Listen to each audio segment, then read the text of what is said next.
لا کۆتا یاری هەفتەی حەڤدەی خولی ئەستێرەکانی عێراق زاخۆ لەسەر یاریگای خۆی پێشوازی لە زەوڕا کرد.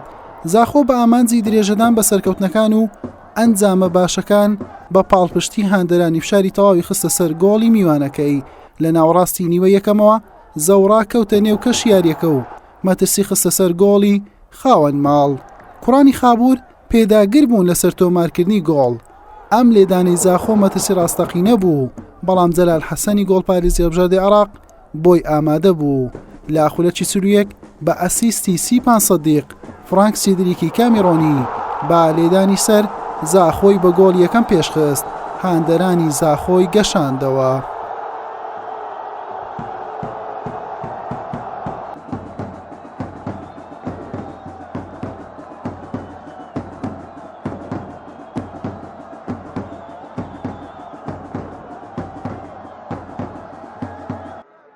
لانیوەی دوم زەوڕا یاریەکی تاگلایەنەی ئەنجامدا، کۆنتڕۆڵی تۆپی گرتە دەست بە مەبەستی هاوسەنگکردنەوەی ئەنجام یاریەکە.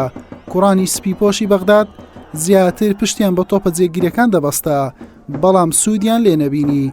عەلی کاڵدمی گۆڵپارێزی زاخۆش پاڵەوانی یاریەکە بوو، ڕێگەی نەدا بۆ جارێکی دیکە گۆڵی لەسەر تۆمار بکرێت و 12مین کلینشیتی خۆی لەم وەرزەی خولەکە تۆمار کرد.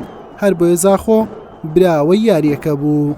بەم شێوەیە کوڕانی خابوور هەنگاوێکی گەورەیاننا بە 28 خاڵ هەڵکشانە خانەی سێمی ڕیزبەندی. چاوەڕوانی ئەوەش دەکەن سێ خاڵەکەی یاریەکەی شۆرتا لە ئەوان بسەندرێتەوە و بۆیان ئەژمار بکرێت. ئەو کات جیاوازی خاڵ لە نێوانیان دەبێتە تەنها 2 خاڵ.